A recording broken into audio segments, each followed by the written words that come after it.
Preparados para um mergulho. Hoje a gente vai fundo num tema que faz a gente questionar tudo.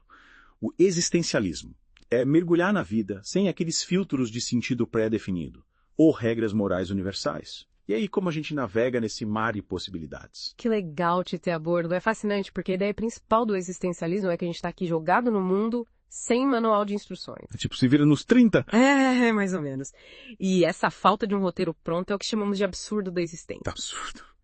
Parece até nome de filme. Mas, falando sério, essa ideia mexe com a gente, que nunca se sentiu perdido, sem saber o propósito disso tudo. Exatamente. A gente tenta encontrar respostas e muita gente busca na religião essa bússola, um norte, uma explicação para o que a gente está fazendo aqui. Faz sentido. A religião oferece, digamos, um framework, um conjunto de crenças que podem dar um sentido de ordem e propósito. Mas, pelo que entendi, o existencialismo vai além, questionando essa busca por um sentido externo, né? Isso aí. O existencialismo coloca a gente diante da contingência da vida. A gente simplesmente existe. Não fomos planejados, desenhados com um propósito específico. Nossa, de tirar o chão, de repente a gente percebe que tá no controle, mas sem saber pra onde ir. Aí bate aquela insegurança. Sem dúvida. E essa sensação é o que Sartre, um dos grandes nomes do existencialismo, chama de angústia. Angústia da liberdade. Angústia da liberdade. Porque se a gente não tem um sentido pré-definido, a gente é livre para criar o nosso próprio sentido.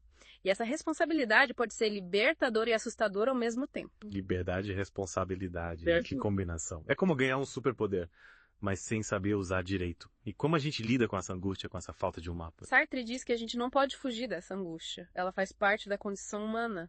Mas a gente pode enfrentá-la com coragem e autenticidade.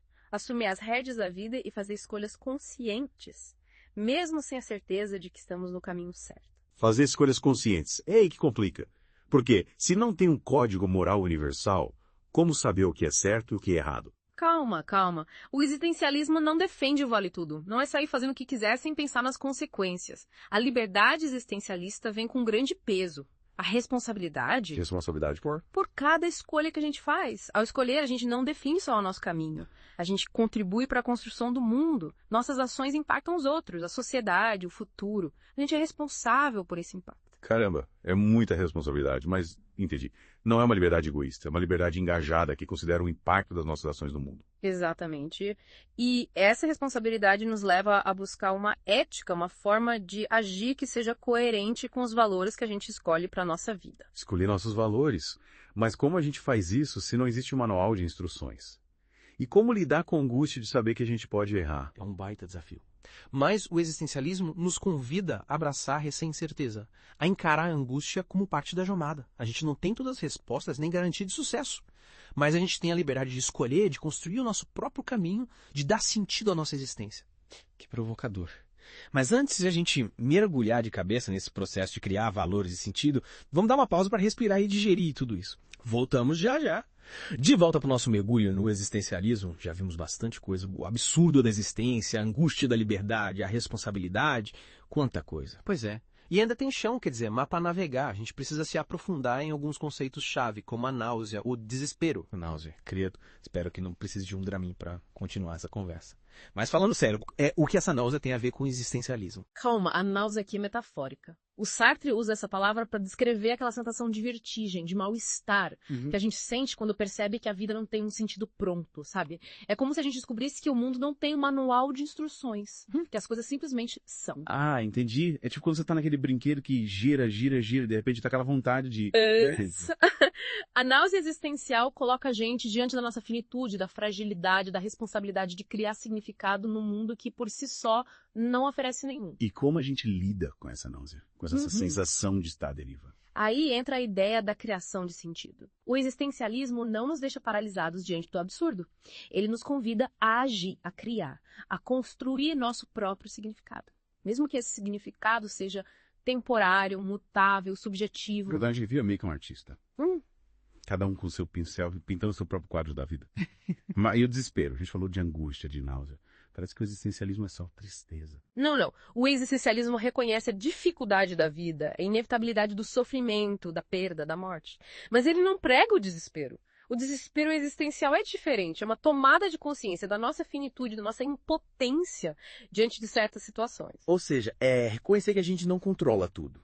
que a vida tem seus altos e baixos, surpresas, tragédias, mas que mesmo assim a gente pode escolher como reagir. Exatamente. O desespero existencial nos liberta da ilusão de que podemos controlar tudo, de que a vida é fácil. E essa libertação, por mais estranho que pareça, nos dá força para agir, para lutar, para buscar o que realmente importa. É tipo dizer, ok, a vida é dura, mas eu vou encarar. Vou buscar o que me faz feliz, vou lutar pelo que acredito, vou amar, vou viver intensamente, mesmo sabendo que tudo é passageiro. Perfeito. O existencialismo nos convida a abraçar a vida por completo, com alegrias e tristezas, belezas e dores, certezas e incertezas. É o chamado à autenticidade, a coragem de sermos nós mesmos, de construirmos nosso próprio caminho, mesmo que ele seja tortuoso. Nossa, que jornada! Começamos com o absurdo da existência e chegamos na coragem de ser autêntico, de abraçar a vida com tudo que ela tem. E ainda falta a criação da nossa própria moral, né? Mas acho que a gente deixa essa parte para a próxima, para dar tempo de respirar e processar tudo. O que você acha? Boa. É muita coisa para digerir de uma vez. Vamos dar uma pausa para decantar tudo isso e já voltamos para a última etapa da nossa jornada existencialista. Chegamos à última parte do nosso mergulho no existencialismo. Vimos a angústia, a náusea, o desespero, a busca por sentido. E agora, para fechar com chave de ouro, a criação da nossa própria moral. É isso aí. Se a gente parte da ideia de que não existe um código moral universal, um manual de instruções do que é certo ou errado, a responsabilidade de criar nossa moral fica com a gente, né? Criar nossa própria moral. Que responsabilidade. E como a gente faz isso? É cada um por si. Calma. Não é bem assim. Sartre defendia que a moral não é algo pronto, imutável. Ela é construída a cada escolha que a gente faz. Cada ato, cada decisão é como um tijolinho que a gente coloca na construção do nosso prédio moral, digamos assim.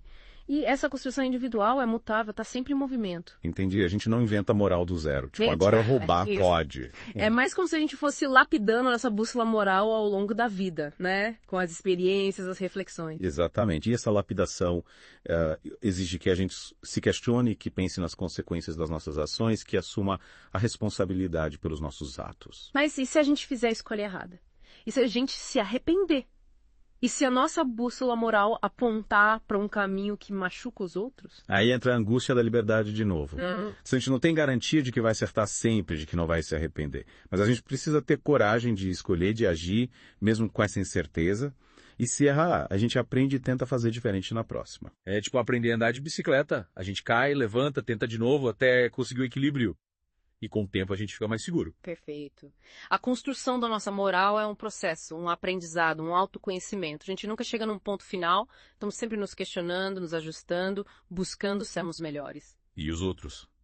Como garantir que a nossa moral individual não vai bater de frente com a moral dos outros, com o bem da sociedade? Sartre dizia que a liberdade individual não pode ser desculpa para egoísmo ou para crueldade. A gente precisa ter consciência de que nossas ações afetam os outros e por isso a gente tem a responsabilidade de agir de forma ética com compaixão. Então a gente não está livre para fazer o que quiser. A liberdade individual tem limites. Sim, claro, a liberdade individual existe, mas ela não é absoluta.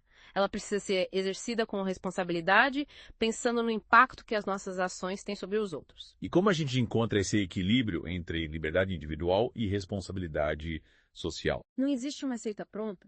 O existencialismo nos convida a refletir sobre essa questão, a buscar um caminho ético que seja coerente com os nossos valores e que, ao mesmo tempo, ajude a construir um mundo mais justo, mais humano. Nossa, quanta coisa a gente viu nesse mergulho no existencialismo.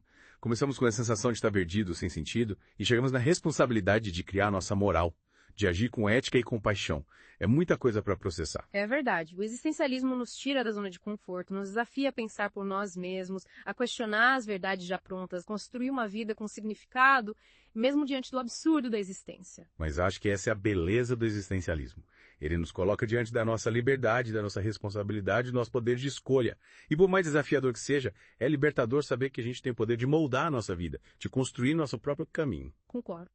O existencialismo é um convite à autenticidade, à coragem de sermos nós mesmos, de viver com intensidade, de buscar o que realmente importa, de construir um mundo melhor. E aqui termina nosso mergulho no existencialismo. Espero que essa jornada tenha te inspirado, te ajude a refletir sobre a sua vida, os seus valores, suas escolhas.